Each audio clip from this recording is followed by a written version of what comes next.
welcome back. Chairman Craven, Present. I don't even have one, so. Vice Chair Ackerman, Here. Secretary Justin, Johnson, yours was right there. It's right here. Representative Moore, It's my favorite. Representative Barrows, Representative Bennett, Here. Representative Pasquino, Representative Kaufman, Here. Representative Filippi, Present and happy to be back in UniGov.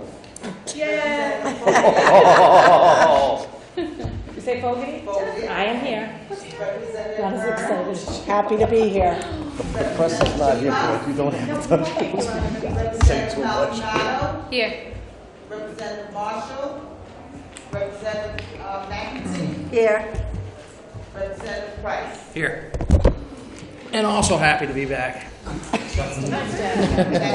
Vote on that? Thank So you. many happies. Welcome back. I think, actually I had a conversation just for the benefit of the members of the committee with Richard Rispallo yesterday and again today. And I think we're going to have a really substantial workload this year. A lot of substantive stuff that is going to be coming our way. I'm kind of anxious about that, excited about it. I told him there were a lot of smart people on this committee, and he immediately made the observation that I wasn't one of them. He was using the term loosely, was he? He was, yes. Is he a lawyer? Okay, Thursday, January 14th, 2016, House Committee on Municipal Government. Can I have a motion to hold all bills for further study? So moved. Second. All those in favor signify by saying aye. Aye. Opposed, nay. The ayes have it. Okay, first bill, House Bill, actually, we've got a couple of people here who need to get elsewhere. House Bill 7064, sponsored by Representative Phillips. And I believe it involves the city of Woonsocket. It's a change to the charter in reference to elections. And we have someone who wears two hats here. Mike is here as the solicitor, as well as the sage wisdom, oracle of wisdom that he is. Mike, welcome. Thank you, Representative Mr. Phillips. Chairman. Thank you, Mr. Chairman, members of the committee. H7064 is identical to a bill we had passed on the House floor last year, but it got held up with the quagmire with the adjournment last year. So it's identical to what we passed last year. As the chairman said, it makes technical changes. We changed the charter of the city of Woonsocket 3 years ago to go from off-year elections to on-year elections. And there are certain sections of our city laws that conflicted with the state, so we're just doing a lot of these to align it with the state. One of them is the primaries. They had two different dates, so instead of having two different dates, we're going to align it with the state primary instead of having a separate primary for just the city elections. And we had a council resolution last year. I have copies of the resolution from last year. It is on the docket for this year for Monday night. They did not expect it to be heard until after the meeting Monday. But obviously we like it when it gets heard quicker. But I will be forthcoming with the resolution once it's passed and sent to me. And with that, if there's any questions, I'd be more than happy to defer them to Michael, the sage person. The oracle. The oracle. Any questions of Representative Phillips? Mike, do you want to say anything? No. Okay, you said it all. I have one quick question. Sure. Do all your primaries fall? I know we're making it so they do fall, but are they all on the same years? You know what I mean? We used to have them off-year elections. So, you know, when the state was having their elections, we'd have it the other year. Yeah, that's. And what happens, our primaries were 4 weeks before the general election. So the state primaries are 8 weeks before the primary election. So now we're going to align it with the state, having the 8 weeks instead of the 4 weeks. That way we don't have to spend money on another primary. So it saves money and coordinates it with all the state, get more people out, hopefully, to vote. Thank you. Thank you very much. Any further questions? Seeing none, thank you. Thank you, Mr. Chairman, members of the committee. That bill will be held for further study. So the next bill is House Bill, back to the beginning count, House Bill 7015. It's an act related to alcoholic beverages retail licenses in the town of Lincoln. Permits the town of Lincoln to grant a proposed Class B liquor license within 200 feet of a church. It's the Church of the Holy Spirit, I believe, isn't it? Spirits. Vanessa. Holy Spirit, Holy Spirit. It's actually St. Jude's congregation on Front Street. Ladies and gentlemen of the committee, thank you. Sorry, Chairman, am I jumping ahead? Or? No, actually, probably looking for you to break out a bottle or something. Not quite yet. Thank you for entertaining this bill. The owner of the establishment in question is here tonight and will speak to the merits, but this is one of these typical situations where this particular property happens to fall within 200 feet of church-owned property, not even the church, but church-owned property. Out of an abundance of caution, the Lincoln Town Council, which sits as the Board of License Commissioners, believes that this a statute of this nature or a public law of this nature is required before they can consider the application. So that's why it's before you tonight. Happy to take questions or defer to the owner. Any questions of Representative O'Grady? Yes, just a quick one. Do you have a resolution? Has Lincoln got a resolution on this, or? Lincoln The does town? not yet have a resolution on. Lincoln has not forwarded a resolution. So they're staying quiet on it? Or? I have inquired with the so in Lincoln we do ward-based council seats. I've inquired with the town council person of that area if he had an objection to this moving forward. The answer was well. So here's the problem. The Lincoln Board of License Commissioners, or the Lincoln Town Council, sits as the Board of License Commissioners.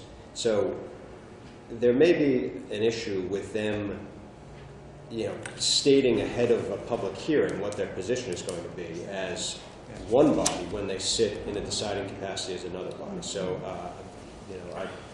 I would flag that as an issue were I still on the council. I don't know if that's why they haven't submitted a resolution to us, but Okay. So is this more enabling this is to allow this them is to? entirely enabled. Right. Yes. I'm sorry. Yes.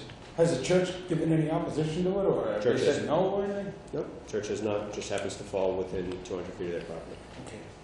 So it's not church property, so what property is it, a parking lot? It's Is the it- parish hall. Hall, okay. So the church is on the corner of, let's say that this is Front Street and this is Old River Road. The church sits here at St. Jude's, and then they own some additional property, and there's a parish hall and a parish house that's here. So this property is here, across Front Street, several blocks down. It just, or at least a block and a half down. It just, it's barely within 200 feet. It's a long-established restaurant and dairy. It used to be Lincoln Creamery. It's now operating as Burger Guys, or Five Guys Burgers. Not Five Guys, but It's Burger Boys. We do still operate as Lincoln Creamery, so it's a split entity business. Okay, any further questions? Yes, Justin. What's a Class B license? What does that enable them to do? so I think it's a BV license. So so long as it's beverage and victualling license. So as long as they are serving and generating X amount of profits from the sale of foods, they are also allowed as a peripheral activity to sell beverages. In this case, I think beer and wine. I don't know if they're looking for a full bar. But the idea is that it's not a standalone tavern, which would be a Class C license. It's a BV. It's for alcohol to be served in conjunction with food. Any further questions? Thank you, Representative O'Grady. We have Joseph Tashish? Tashish. Yes. Welcome, Joseph. Chairman, thank you, committee members. You're the owner of the proposed establishment for the proposed... I'm part owner. My father is also, he sends his regards, but he couldn't be here tonight. So I am part owner of the business with my father. Okay. And anything that you want to add to Representative O'Grady's testimony? Nothing in particular, just the fact that, we took over this business, the restaurant, we're trying to get some more patronage into the restaurant. The creamery side of the business has done very well for many, many years. We're just trying to add some additional products to our menu in order to get people as excited about the restaurant as they are about the creamery side of the business. So. Okay. Any questions? Yes. Just how long have you had the business? We took over the business last May. Okay, and you're in good standing with all that? Yes.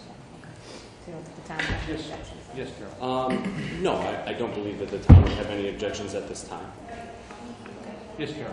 It would seem to me the 200-foot law is for churches only, but I can see why you want to do that to protect so that there's never an issue. But, I mean, if we were saying 200 feet from any church-owned property, that would be from, the church owns a lot of property, rec fields, I mean, I can just start rattling off some different areas that I wouldn't interpret it as applying, because it says church, but I can see why you're doing it. What do you think? Well, this is a belt and suspenders approach to, as you know, Carol, from your own practice. Yeah. Title lawyers, people that advise one on the purchase of a business have oftentimes, especially in this instance, the business being sold someday, Yeah. with the liquor license. If there's a question about whether or not the liquor license is valid, given this concern about 200 feet or less than 200 feet, a title lawyer on behalf of a financial institution can flag it and say, oh, geez, I'm not sure, and we're going to have to straighten this out before the thing can be sold. I see. Back to the damn lawyers. But I mean, the church owns mansions. They own mansions, and as you know, people leave their mansions to the church Yeah. or houses. So I mean, it wouldn't apply to all of that. I mean, I could see it could by this argument. Yes. Church-owned property. No question about it. Yes, Justin. So this is just going to be to this specific property, Correct. not all properties in Lincoln, Yes. or all church-owned properties. Or there would be no interpretation of this to pour over to any other town or city. So that it's not, Specific to this site. it's specific to this site, this town, user specific, so to speak. Presumptively, most, if not all liquor licenses are more than 200 feet away from the church. I'm sure this isn't the first time this has come up. Okay, any further questions of the witness? Thank you very much for coming. Thank you very much. Thanks, Jim. And the last bill tonight is Representative Giarusso's House Bill 7016. It's an act related to alcoholic beverages retail license in the town of East Greenwich. It permits the town of East Greenwich to grant Class B or C liquor license located in a commercial CD1 zone, even though within 200 feet of a school or a place of worship. This is somewhat of a tidal wave on drinking in church at the same time. I'm getting out of school early. Yeah. I think I started that as a young altar boy when I felt the need to finish the sacramental wine after the priest didn't do it. Didn't finish it all. I wish that went through, but it is. There's no testimony on this? I spoke to Representative Giarusso. He indicated to me that it was a town bill. It's specific to East Greenwich and wanted to know if he could be excused. It speaks for itself. I don't know what a commercial CD1 zone is. Is that church and school zone? I honestly couldn't tell you because I could maybe speculate what a commercial CD1 zone is based on the terminology used. East Greenwich and Cal tell you. There's several other lawyers here would tell you that I don't know how East Greenwich classifies. Sometimes you see classification of zones that are called the same type of zone, but they're called different things in different towns. So I don't want to speculate on that. Right. But, I was just curious. Since there are no witnesses, no questions, Representative Girusso said that he couldn't make it. So with that, do I have a motion to adjourn? Second. All those in favor signify by saying aye. Aye. Thank you.